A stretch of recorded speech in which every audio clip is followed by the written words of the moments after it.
పల్నాడు జిల్లాలో ఘోర రోడ్డు ప్రమాదం సంభవించింది. వినుకొండ మండలం శివాపురం వద్ద లారీని మినీ లారీ ఢీకొట్టింది. ఈ ప్రమాదంలో ముగ్గురు అక్కడికక్కడే మృతి చెందగా మరో ఇద్దరు ఆసుపత్రిలో చికిత్స పొందుతూ మృతి చెందారు. మరో ముగ్గురు ఆసుపత్రిలో చికిత్స పొందుతున్నారు. ఈ ఘటనపై కేసును నమోదు చేసుకున్న పోలీసులు దర్యాప్తును చేపట్టారు.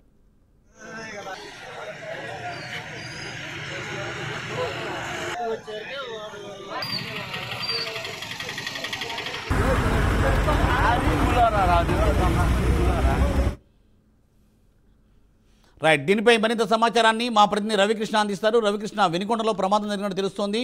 ఆ ప్రమాద డీటెయిల్స్ ఏంటి? క్షతగాత్రులు ఎలా ఉన్నారు ఏంటి?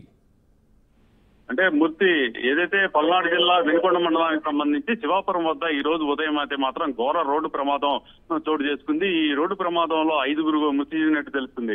ప్రకాశం జిల్లాకు సంబంధించి ప్రధానంగా కూడా ఏదైతే ఎర్రగొండపాలెంలో కొండమీదపల్లి అనేటువంటి గ్రామానికి చెందినటువంటి 4 మహిళలు ఈ రోజు ఉదయం అయితే మాత్రం నర్సాపేట సమీపంలో ఉన్నటువంటి బొప్పాయి తోటల్లో వాళ్ళు కూలి పనిచేసేందుకు ఒక మినీ లారీలో బయలుదేరి వస్తున్నటువంటి సందర్భంలో ఖచ్చితంగా కూడా ఈ కర్నూలు అదే విధంగా కూడా గుంటూరుకు సంబంధించిన హైవే శివాపురం వద్దకు వచ్చే సందర్భంలో అక్కడ ఎదురుగా వస్తున్నటువంటి ఒక లారీ వీళ్ళని ఢీకొట్టడంతో ఈ టాటా ఏసీ వాహనం ఏదైతే ఉందో అది పూర్తిగా కూడా ధ్వంసమైంది. దాంట్లో ఉన్నటువంటి మొత్తం 5గురు అయితే మాత్రం మృతి చెందినట్లు కూడా తెలుస్తుంది.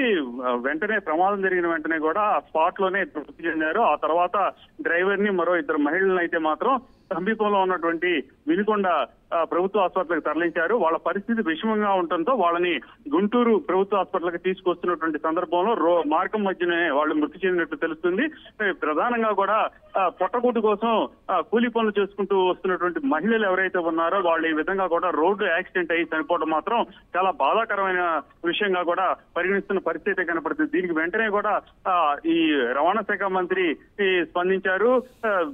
ఎవరైతే క్షతగాత్రులు ఉన్నారో వాళ్ళందరికీ కూడా తగిన వైద్య అందించాలి, అదే విధంగా కూడా మృతులను అన్ని విధాలా ఆదుకుంటానని ఆయన తెలియజేసిన పరిస్థితి ఉంది. అదే విధంగా కూడా మంత్రి లోకేష్ కూడా స్పందించారు. తన ట్విట్టర్ వేదికగా కూడా ఇటువంటి సంఘటన జరగడం తాను చాలా బాధిస్తుందని ఆయన తెలియజేశాడు. అదే విధంగా కూడా క్షతగాత్రులు ఎవరైతే ఉన్నారో వాళ్ళకి మెరుగైన వైద్యాన్ని అందించడంతో పాటుగా కూడా మృతి చెందిన మృతి కుటుంబాలను పూర్తి స్థాయిలో కూడా ప్రభుత్వం తరపున అన్ని విధాలా ఆదుకుంటామని ఆయన అయితే తెలియజేశాడు. మొత్తానికి ఈ ప్రమాదానికి సంబంధించి మరో 4గురు కూడా తీవ్ర గాయాలతో ఉన్నట్లు తెలుస్తుంది. వాళ్ళకైతే మాత్రం గుంటూరు ప్రభుత్వ హాస్పిటల్లో అయితే మాత్రం ప్రజెంట్ చికిత్స అయితే అందిస్తూ ఉన్నారు.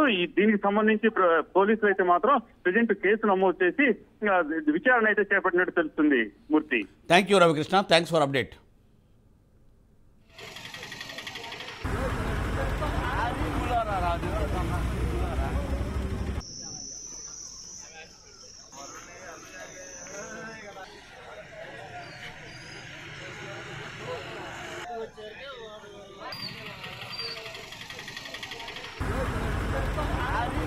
రాజు